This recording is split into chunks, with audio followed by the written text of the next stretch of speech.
Se stai pensando di visitare Cracovia, in questo video condividerò con te 7 consigli utili che ti saranno sicuramente d'aiuto. Parleremo di come muoversi, come pagare, come vestirsi, delle miniere di sale, di Auschwitz e Birkenau, di cosa mangiare e naturalmente di cosa vedere e non perdere assolutamente in questa splendida città polacca.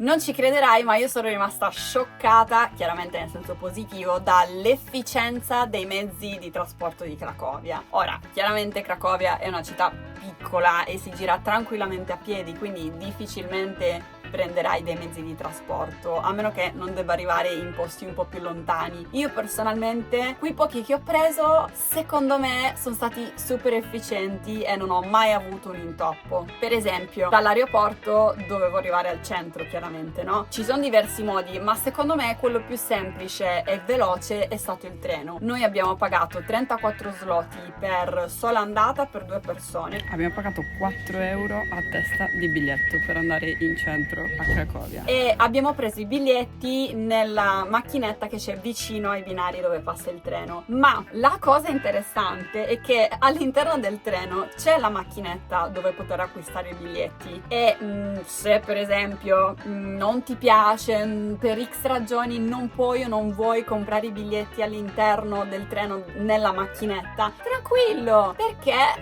c'è il controllore che li vende. Poi, una volta che parte il treno, poco dopo, lo stesso controllore passa a verificare che tutti, anche quelli a cui lui stesso li ha venduti, abbiano il biglietto. Questa cosa di comprare il biglietto all'interno del treno oppure comprarlo col controllore e che il controllore passi a controllare tutti i biglietti, l'ho vista in tutti i mezzi che abbiamo preso, quindi penso che sia una cosa proprio loro. I mezzi che ho preso sono sempre stati puntuali, quindi boh, non so, sarà stata fortuna? Non lo so, ma mi sono sembrati veramente tanto efficienti.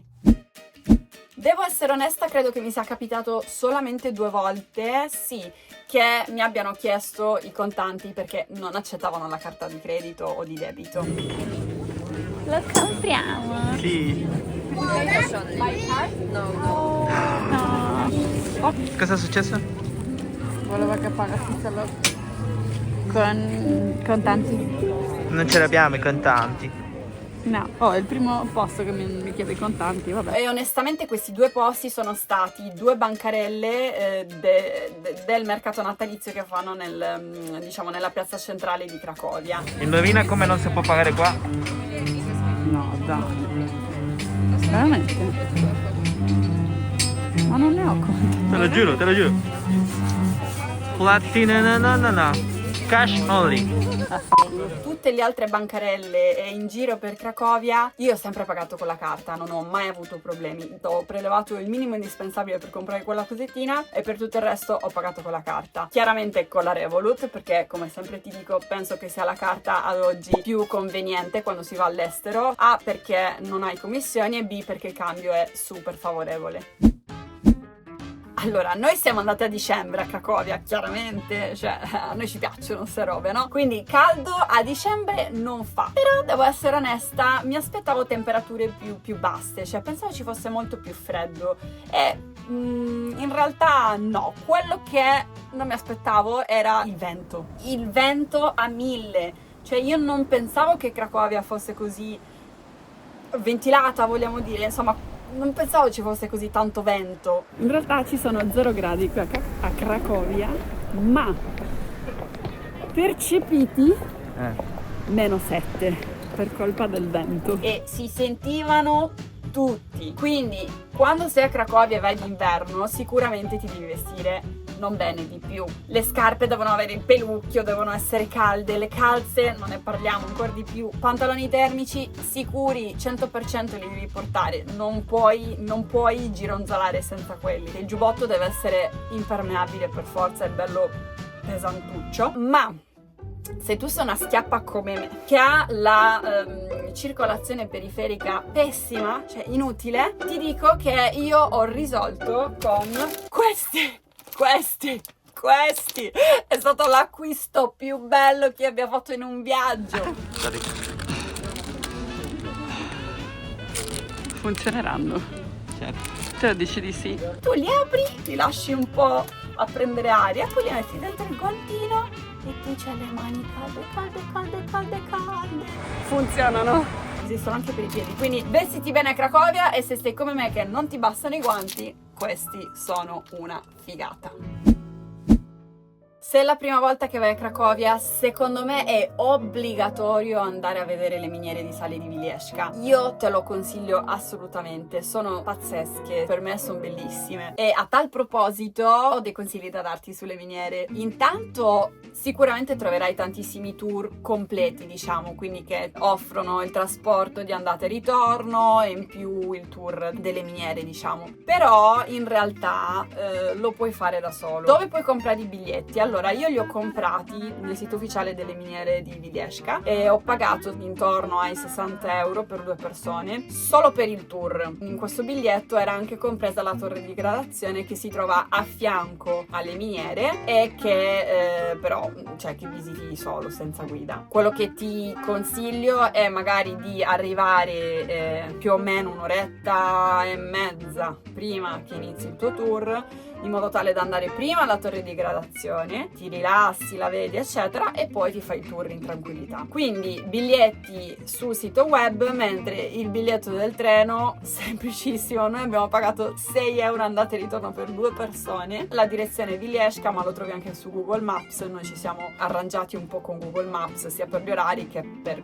come arrivare ed è super semplice. Altri consigli sulle miniere, assolutamente, intanto non è per persone claustrofobiche, cioè proprio sono spazi ristretti, soprattutto quando si scende, non è secondo me consigliato per chi ha paura, insomma perché è claustrofobico. C'è da sapere che le guide non hanno i microfoni. Questo bianco potete assaggiare. Sconsiglio colorato, questo qui è pieno di ruggine. Solo a chi manca ferro nel sangue, va bene uguale.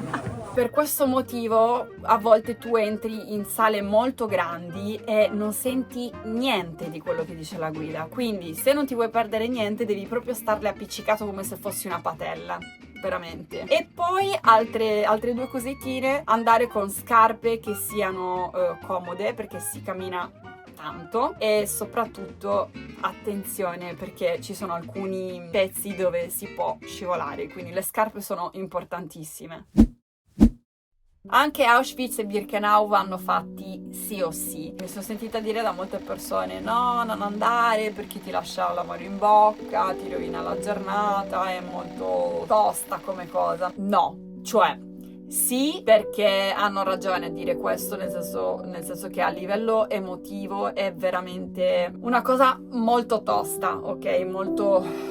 Molto pesante a livello emotivo, però penso che sia quasi obbligatorio andare a vedere Auschwitz e Birkenau perché sono comunque un pezzo della nostra storia, sono una cosa che penso che bisogna sapere, bisogna conoscere. Chiaro, io li ho studiati a scuola come la maggior parte delle persone, però andare nel posto è qualcosa che, non lo so, ti lascia qualcosa, cioè capisci qualcosa in più, non so spiegartelo, però penso che ne valga veramente la pena, nonostante a livello emotivo sia molto tosto. Ora, per andare ad Auschwitz e Birkenau, qui sì c'è bisogno di fare un'escursione completa perché intanto il posto è lontano. Quindi noi abbiamo preso un tour completo con Get Your Guide pagando 112 euro in totale per 2 persone, tutto compreso, quindi trasporto andata e ritorno, box lounge, gli ingressi per Auschwitz e per Birkenau, la guida bravissima e oltretutto parlava anche italiano. Altra cosa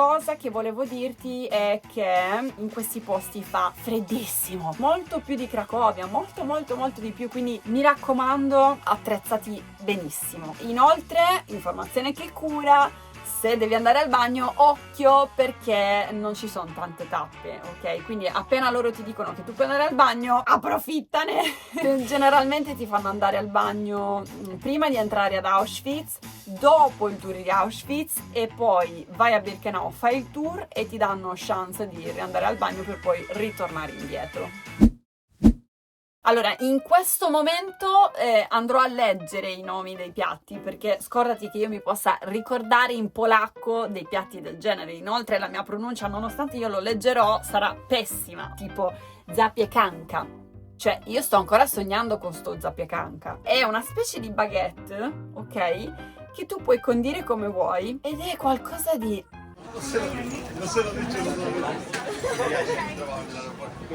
Aveva tanto. Poi abbiamo mamma mia, sì, i pierogi, che sono dei ravioli che li trovi sia dolci che salati, buonissimi, super particolari ma buonissimi. Poi abbiamo lo oshipek. Vabbè, è un formaggio affumicato che viene servito con questa marmellata buonissima, è qualcosa di wow, buonissimo anche questo. Poi ci sono milioni di zuppe, carne a go-go, dolce a go-go. Credimi che hai l'imbarazzo della scelta. Ma c'è una cosa che io per la quale stravedo più di tutto, che però non credo che sia polacca, credo che sia più ungherese. Poi questo piatto l'hanno un po' rigirato, io credo in tutto l'est, e chiaramente ognuno lo chiama a modo suo. Per esempio, in Polonia si chiama il kurtoskalax. È quella specie di brioche a forma di cono che tu farcisci come vuoi, che non lo so, è qualcosa che è wow. Una cosa importante che devi sapere, ma suppongo che questo succede in generale un po' in tutte le parti del mondo, chiaramente se tu mangi nei posti turistici pagherai il doppio, il triplo probabilmente, dei posti che invece non sono turistici. Quindi a Cracovia diciamo che ti basta allontanarti poco dal centro per pagare decisamente di meno tutto. Soprattutto quello che ho notato è che i ristoranti sono molto più economici, chiaramente quelli non turistici, rispetto allo street food.